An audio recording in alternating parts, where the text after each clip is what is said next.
So Stellar Miracle is coming out in Japan on July 19th, and it'll be a part of our Stellar Crown set that is coming in September, which then becomes legal either at the end of September or in October, depending on the release date. And there was a couple more cards revealed today. Some of these cards include Hydrapple EX, Stellar Lapras EX, Brier, and some more cards. I haven't taken a look at these cards yet, but we're going to look at them together and discuss their competitive viability. My name is Rahul Reddy. Welcome to the YouTube channel, and together we're going to dive into these wonderful new cards.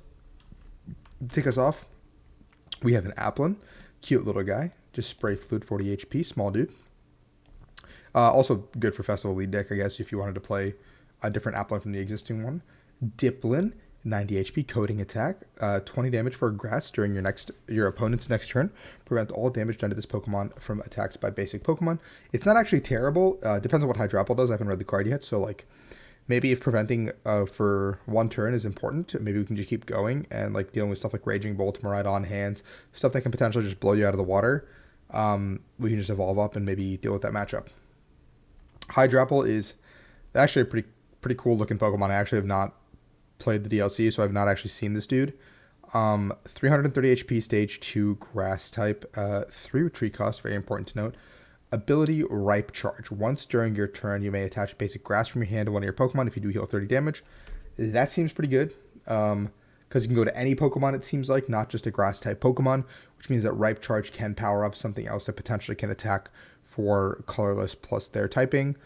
Syrup Storm is colorless, 30 plus 30 for each grass attached to your Pokemon. I assume that means all of your Pokemon, not just this Pokemon, which could be actually pretty good because now you have Terra, Teal Mask Ogerpon as well to power up your board. So Teal Mask Ogerpon could just be the link that powers up your board while you use Hydrapple and Setup in the meantime. And then once you get to Hydrapple, then you can use Ripe Charge, load up this Hydrapple in one turn, use Syrup Storm, do a ton of damage. The problem is, like, how do you play the early game to get to this point in the game? So that's the big question. Lapras EX is Terra, Water 220 HP, basic, Water, Power Splash, 40 times each energy attached to this Pokemon. That seems pretty bad just because we don't really want a ton of energy attached to this Pokemon. But then we have Water, Psychic, Metal. Very weird energy typing. I guess they're going to be taking back the amazing rare energy typing style, especially with the new A-Spec we saw earlier. Larimar Rain. Look at the top 20 cards of your deck and attach any number of energy cards you find there to your Pokemon any way you like. Shuffle the other cards back into your deck. So if you use Lapras, the idea, I think, is you have to set up your entire board in one turn, and then from the rest of the game, you don't really need a ton of energy attachments, or like that's pretty much all you need. It just has any number of energy cards too. So like that includes special energy as well. So if you're playing a deck that maybe needs special energy, you can Larimar Rain, just blow your board up with energies, and you just look at your opponent, you're like, okay, I just put a ton of resources into this Lapras to attack one time, and now the remaining things that I have on my board need to take all of my remaining prize cards. I don't know if you have a condition that can do that, but if you can figure something out, then I think that'll be kind of broken. Obviously, I think it's kind of meme potential right now, nothing great. We have Choodle and Drednaw. Drednaw has Impregnable Shell. If an attack from your opponent's Pokemon would deal 200 or more, prevent that damage.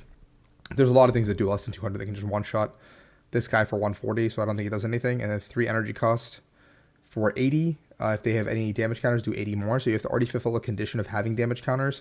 And then 80 plus 80 is like pretty low for a 3 energy attack, so 160 with lightning weakness and 3 retreat. All in all, just a pretty bad card, pretty bad ability. Binder bulk, basically. Salandit and then Salazzle. Salazzle has Sudden Burn. Your opponent discards a card from their hand. If this Pokemon evolved from Salandit this turn, then discard 2 more cards.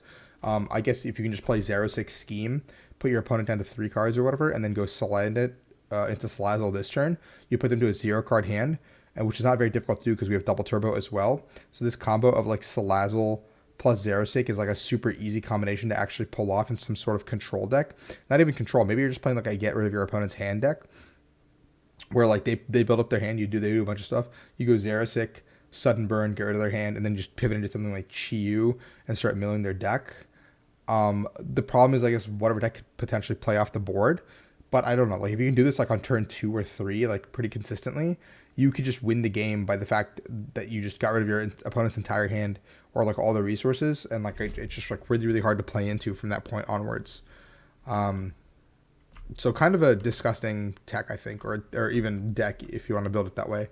Duraludon, Metal 130, basic, Hammer in 30. And then we have Metal Metal Colorless, Raging Hammer, 80 plus 10 for each damage count on this Pokemon. With only 130 HP, we're not actually doing any real damage. It's kind of like meaningless to even have this like damage counter on this Pokemon ability.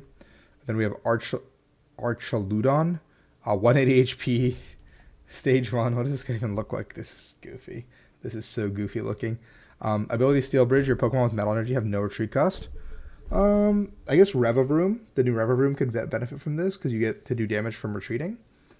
But besides that, I can't really think of anything off the top of my head. I'd have to look at all the Metal type Pokemon to see if there's something that's kind of broken with like free retreat, especially on a stage 1. And it's a stage 1 that has 180 HP. So like you have access to now free retreaters and attackers. Battle Metal Colorless, Iron Blaster, 160. This Pokemon can't attack during your next turn. Attack's not, we're not there for the attack. We're just there for the ability for sure, if anything. Then we have Glass Trumpet item. You can play this card if you have Terra Pokemon in play. Choose up to 2 of your benched colorless Pokemon and attach a basic energy from your discard pile to each of them. So it's like a dark patch for 2 Pokemon, specifically the colorless type Pokemon, which is very specifically designed for Terrapagos. Like it's very clearly designed for Terrapagos to become a turbo deck, especially with the new Skyfield Stadium. And I don't think there's another good colorless Terra Pokemon that's like kind of broken or anything. I feel like all the Terra colorless Pokemon are pretty bad, but Terrapagos is really insane. So now you have another accelerator to this Terrapagos that was already a very aggressive deck off the bat. And so you're going to be able to like chain Terrapagos much easier, or like be able to Turo them or Penny them or whatever, and like keep the chain of Terrapagos attackers going. So this Terrapagos aggro deck seems like it's going to be something that comes to fruition. Last but not least, Brier. She looks like a bad guy. She's got that bad guy pose going.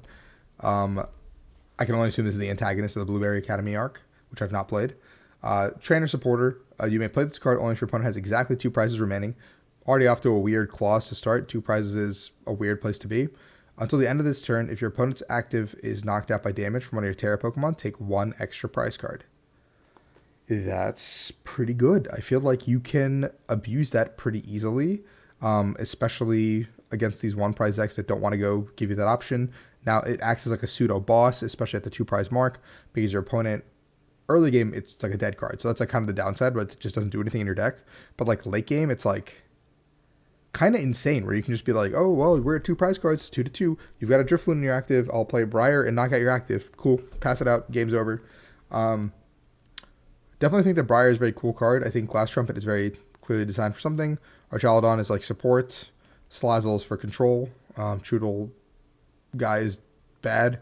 Lapras is cheeky. And then Hydrapple seems interesting. But nothing crazy from all these new cards. I think that definitely we have a lot more Terra to, or like the new Terra to get to. But thank you guys for watching. I appreciate it. Please like and subscribe if you enjoy this kind of content.